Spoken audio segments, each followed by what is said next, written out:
செல்லம்மா serial இப்போ செல்லம்மா வாசுதேவனை பார்த்து பேசுகிறாங்க. நீங்கள் அத்தைக்கிட்ட நடிக்கிறீங்க, அவங்க பணம் நகை இதுதானே உங்களுக்கு முக்கியம் அப்படின்னு சொல்ல, ஆமாம் அதுதான் முக்கியம், நான் ஜோதியோட சேர்ந்து சந்தோஷமாக வாழ போகிறேன் அப்படின்னு ரொம்ப திமிரா வாசுதேவன் பேச, செல்லம்மா அங்கேருந்து கோவத்தில் கிளம்பிடுறாங்க.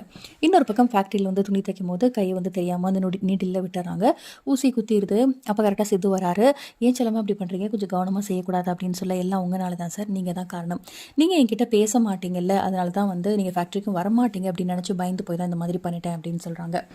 ஸோ அதுக்கப்புறமா வந்து செல்லம்மா சொல்கிறாங்க, நீங்களாவது என்னை நம்புறீங்களா, ஆகாஷோட அப்பா கிட்ட நான் வந்து பேசலை அப்படின்னு சொல்லி நீங்களாவது நம்புறீங்களா அப்படின்னா, நான் நம்புகிறேன் அப்படின்னு சித்து சொல்ல செல்லம்மாக்கு சந்தோஷமாயிரும். ஆனால் நீங்கள் வந்து ப்ரூவ் பண்ணணும், உங்கள் மேலே எந்த தப்பும் இல்லைன்னு நீங்கள் வந்து நிரூபிங்க அப்படின்னு சித்து வந்து சொல்லும்போது, நீ என் கூடவே இருந்தால் நான் எல்லாமே கரெக்டாக செய்வேன் அப்படின்னு செல்லம்மா வந்து சித்துவோட தோளில் சாஞ்சிக்கிறாங்க. கரெக்டாக அந்த டைமில் ஃபேக்ட்ரிக்கு வந்து அந்த ஓனர் வராங்க. உங்கள் தாத்தா எடுத்த லீஸ் வந்து முடிஞ்சு போச்சு, இதோட நீங்கள் இந்த இடத்த காலி பண்ணுங்க அப்படின்னு செல்லம்மா கிட்ட சொல்கிறாங்க. இதனால் செல்லம்மாக்கு ரொம்பவே ஷாக்கிங்காக இருக்குது. அடுத்த என்ன திருப்பங்கள் நடக்க போகுதுன்னு சொல்லிட்டு வெயிட் பண்ணி பார்க்கலாம். இந்த வீடியோ பிடிச்சிருந்தா லைக் பண்ணுங்கள். இந்த மாதிரி மோர் அப்டேட்க்கு மறக்காமல் நம்ம சேனலை சப்ஸ்கிரைப் பண்ணிக்கோங்க. தேங்க்யூ.